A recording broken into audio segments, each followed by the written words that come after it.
এতদিন আমরা জানাইনি, কিছু কারণবশত আমরা জানাতে পারিনি। শান্ত কিন্তু দাদা হচ্ছে। বন্ধুরা, আমি কিছুদিন আগে একটা লাইভ করেছিলাম, সেই লাইভে একটা খুব কমন কমেন্টস আমি পেয়েছিলাম যে তোমার মামির কি মানে তোমার মামি কি প্রেগনেন্ট বা তোমার মামি কি অবস্থায় আছে, ঠিক আছে? খুব কমন কিন্তু এই কোশ্চেনটা। আমি ফেসবুকে একবারই লাইভ করেছিলাম, আর এখানে কিন্তু এই একটাই কোশ্চেন আমি বারবার ফেস করেছি। উত্তর দিয়েছি সেটাকে বল। আমি উত্তর তখন দিইনি, যেহেতু আমার ফ্যামিলির পারমিশন ছিল না। তা এই উত্তরটা মামির মুখ থেকে তোমরা শুনো। উত্তর যে দিসনি তাতে কি পাবলিক তোর উপর রেগে গেছিল? অনেকে বলছিল যে কমেন্ট করে যাচ্ছি তুমি। হ্যাঁ, পাবলিক রেগেছে ওর উপর, রেগেছে, ভালোই রেগেছে। আবার একজন রাগ করে বলছে এই কমেন্টে পড়ছো না কেন, বারবার লিখছে কমেন্টে পড়ছো না কেন, কিন্তু আমাদের কোনো উপায় নেই। কমেন্টের উত্তরটা কি আমি দেব না? শুনে দাও দাও দাও, তুমিও দাও, কে দেবে? দিলেই হলো। যে কেউ অবশ্যই। তাহলে আমি একটু বলে দিই, তারপর তো সুমি বলবেই। শান্ত কিন্তু দাদা হচ্ছে। ব্যাস, এবার তোমরা বুঝে নাও, তাই না? আমি শুধু দাদাই হবো না, এরপরে কোথাও ঘুরতে গেলে আগামী 2-3 বছর পরে আমার কিন্তু একটা সাথীও হবে। শান্ত তো সারাক্ষণ বলছে আমার বোন হোক, বোন হোক, বোন হোক, আমি বোন নেব। বোন হোক ভাই হোক যেটাই হোক আমি তাতেই খুশি হব। অবশ্যই গোবিন্দ ঈশ্বর যেটা দেবে সেটাতেই আমরা খুশি, তাই না মামা? আমি জানি কিন্তু ঈশ্বর কি দেবে জানো তো, আমাদের একটা গোপাল আসবে। দিদি আগে থেকে জেনে গেছে। এবার এগুলো হলো যার যার মনের একটা গেস। তো তোমরা অবশ্যই জানিও, তোমাদেরও আমার ভিডিওতে অনেকে কমেন্টস করছে, কেউ ছেলে কেউ মেয়ে এরকম লিখছে, অনেক অনেক রকম কিছু। তো দেখা যায় ভগবান যা দেবে সুস্থভাবে দিক, আমরা এটুকুই চাই। আর এতদিন আমরা জানাইনি, কিছু কারণবশত আমরা জানাতে পারিনি। তো এখন তোমাদেরকে জানিয়ে দিলাম, হ্যাঁ তোমরা যেটা গেস করেছো সেটাই সঠিক। একদম তাই।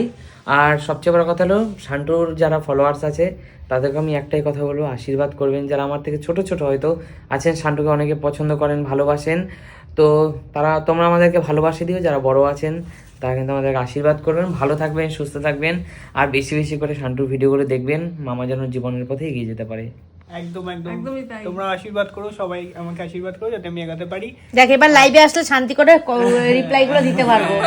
আমাকেও লাইভে মানুষ পুরো পাগল করে অবশ্যই এটা ভালোবাসা, সুমির প্রতি ভালোবাসা। সুমিকে প্রচুর মানুষ খুব ভালোবাসে। যেহেতু আমাকে কমেন্টস করছে তোমরা, আমরা কোনো উত্তর দিচ্ছি না, ভাবছো ওরা মনে হয় শুধু মানে সোশ্যাল মিডিয়ায় কাজ করে, মানে নিজেরা সেলিব্রিটি ভাবে, যে কারণে হয়তো আমরা কমেন্টস করি না। বন্ধুরা আমরা সত্যি ভীষণ সাধারণ একটা মানুষ, এবং আমরা তোমরাও যেমন আমরাও তেমন। আমরা আহামরি কিচ্ছু নই।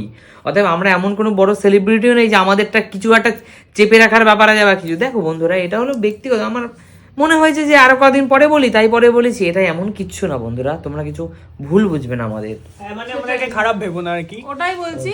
এবার এখন থেকে যখন জেনে গেলে, এখন থেকে তো সব ভিডিও পাবেই, জানতেই পারবে। তো আর কি বলবো, আর কিছু বলার নেই।